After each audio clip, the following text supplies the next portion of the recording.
اتفضل اتفضل اتفضل. اهلا وسهلا، صباح الخير يا دكتور. صباح الخير صباح الخير، اهلا وسهلا بيكم في اكاديميه الفنون بروما. ربنا يخليك. اهلا وسهلا، اتفضلوا.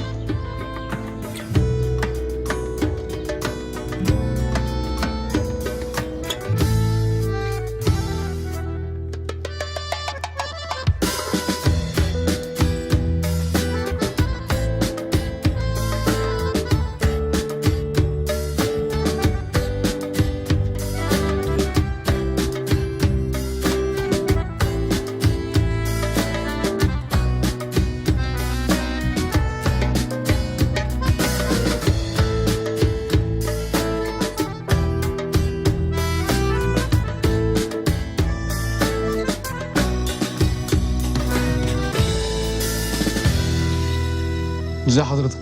الحمد لله، منوريني. ربنا يخليك. اهلا وسهلا بيكم. اسمه ايه بقى المكان اللي احنا قاعدين فيه ده؟ اسمه الأكاديمية المصرية للفنون بروما. ده بيبيع ايه بقى؟ ده بيبيع ثقافة. ثقافة رفيعة وعالية المستوى، بتصدر إلى الخارج كله، بتصدر لإيطاليا وللخارج. ده المكان اللي حضرتك شايفه ده بيطلع، هو عبارة عن مراية بتعكس الثقافة اللي في مصر والحراك الثقافي اللي في مصر، في القطاعات وزارة الثقافة، في الثقافة الحرة، في وزارة الآثار، في كل مكان بيعمل ثقافة في مصر. المكان ده بيبقى زي مراية بيعكسه لإيطاليا وأوروبا. يعني المكان ده أصلا حكومة تبع الحكومة المصرية؟ تبع الحكومة. طبعا المكان ده قطاع من قطاعات وزارة الثقافة، تابع لمعالي وزير الثقافة في مصر، وأنا موظفة حكومة من 28 سنة. بدأ ازاي أول؟ هقول لحضرتك، أساسا فكرة إنشاء الأكاديمية كانت. بس أجيب شاي. اتفضل.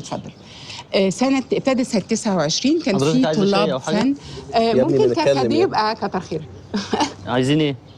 مش عايز حاجة. ممكن كركديه، احنا عندنا كركديه في روما يعني. كملي سيبك منه. إيطاليا هي البلد الوحيدة في العالم اللي عندها قصة الأكاديميات. ميرسي، شكرا.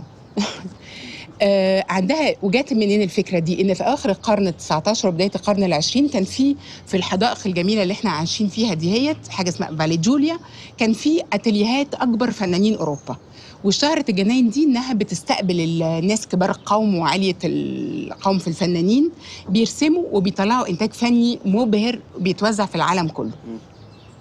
جت لما ابتدوا بقى يقننوا قصة الجاليريات أو الأتليهات ديت، عملوا فكرة الأكاديميات، أكاديمية الفنون.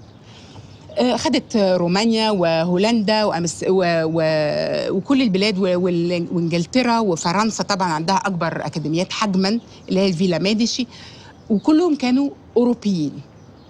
هتسألني بقى حضرتك إيه اللي جاب مصر في النص، وبالذات إن هي الأكاديمية المصرية والعربية والإفريقية الوحيدة. كان في الوقت ده فنانين مصريين كتيرة جدا بيجوا على حسابهم يرسموا في إيطاليا، بما إن هي قبلة الفنانين يعني من زمان.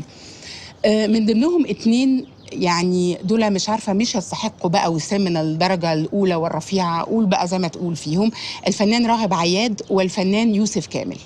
ال2 دول كانوا بيصرفوا على بعض عشان يجوا يتعلموا في إيطاليا. ثم كل واحد يصرف على نفسه خلاص. ما هم ما كانش معاهم ما هم ال2 كانوا بيتعكزوا على بعض وبيأجروا أوضة واحدة، وده يرجع وده يجي عشان يدفع له تذكرة الطيارة.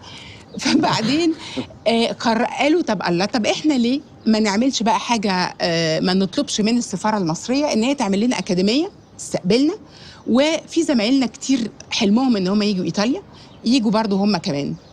وعملوا جواب، الجواب ده بقى أسطوري موجود لحد دلوقتي بقى عندنا، حاضر بعربي بقى تقريبا، وولاد الجيل ده ما يعرفوش يقروه يعني. بس وتوافق عليه، ومن سنة 29 اتعملت الأكاديمية دي، اتنشأت فكرة الأكاديمية، بس كانت جنب الكولوسيو في وسط البلد هنا في إيطاليا. ووعدوا الطلاينة إن هم هيدوا قطعة أرض مجاورة لبقية الأكاديميات. فمن 29 حضرتك عندك أكاديمية الفنون بروما، بتستقبل طلبة فنانين مصريين، أعداد من 5 ل 10 في المرة، وده عدد برضو لا يستهان بيه. وبالولاد بيتعلموا، بيحتكوا بالغرب، وبيحتكوا بالمدارس البالي آرت ومؤسسات فنية كتير جدا. وطبعا الطرح والناتج كان حاجة طبعا محترمة وفاخرة.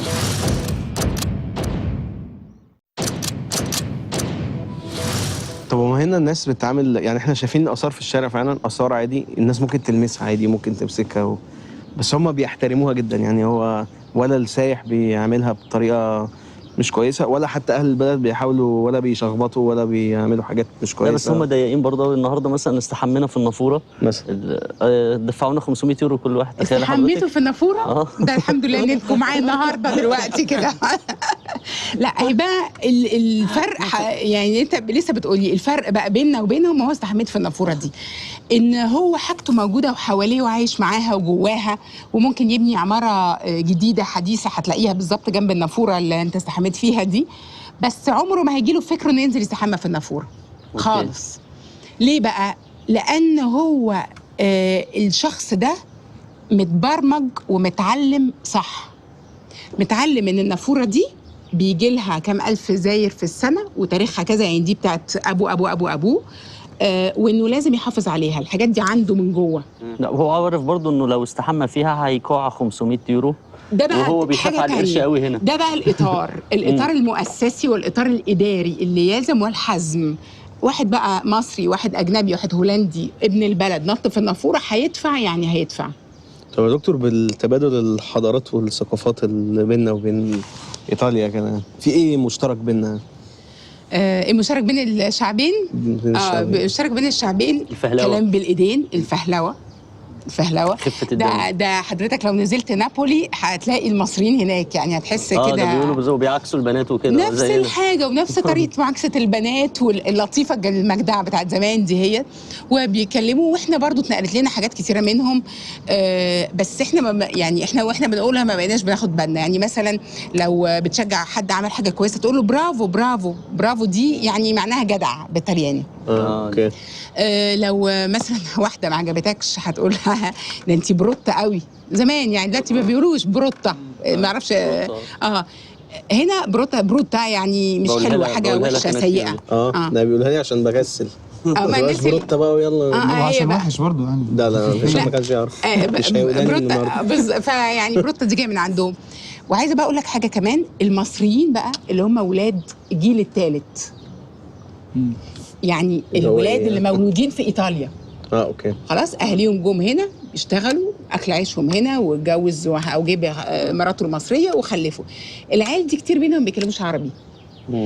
وما عندهمش ما عندهمش انتماء، بس مقطوعين برضو مدارسهم هنا وكل القالب طلياني. فبقوا بييجوا الاكاديميه، ولما يبقى عندنا غنى عربي مثلا او موسيقى عربيه، اهاليهم يجوا تشوفهم لابسين، دي حاجه بتسعدني. بيجوا لابسين اكنهم رايحين الاوبرا زمان، او يحضروا. عارف الناس كانت بتلبس طويل عشان تروح حفله ام كلثوم، او بيجوا بقى بالليل يقولوا ده في سهره في الاكاديميه يوم كذا، ويجوا. ولو مثلا يلاقوا طلبه عندنا مثلا جايين من مصر بتوع فنون جميله او طلبه جائزه الدوله للابداع، يجوا يقعدوا معاهم ويتكلموا، يقعدوا يتصوروا معاهم، يقول ده هيبقى فنان مشهور في يوم من الايام، فاقول له ان انا اتصورت معاك وانت صغير في روما. فالشعور ده هو ده سر نجاح الشعور بالفخر انك بتنتمي لمكان زي ده، مكان وحيد من نوعه في العالم، مكان نظيف، مكان مشرف. المنتج اللي حضرتك بتقدمه منه يخلي رقبتك كده تطول وتبقى حاجة جميلة. فطبعا المجموعة كلها أكيد مبسوطة من النجاح، بيعم دايما على الجميع. طب ممكن نسلم على اللي موجودين من المجموعة كلها دلوقتي؟ يا نهاري ده، بس ألف شكر، ميرسي قوي. اتفضلوا يا شباب. دول ثلاثة، دول تقريبا نص الموظفين. فين الباقي؟ فين الباقيين؟ هو كده خلصوا مش هم 8؟ طبعا ما حدش ينفع يزوج لانه بيبان. اي حد بيزوج. لا ده ما عندناش بقى. لا الله ينور عليكم بجد، مكان فعلا مشرف ووجود حضرتك. الله يخليكم، نشكر حضرتك. ميرسي جدا جدا، واتمنى كده تشرفونا واهلا وسهلا بيكم في الاكاديميه المصريه للفنون بروما وفي ايطاليا. حضرتك ان شاء الله تشرفينا في مصر في اكاديميه الفنون او في المرور برضه نفرجك عليها.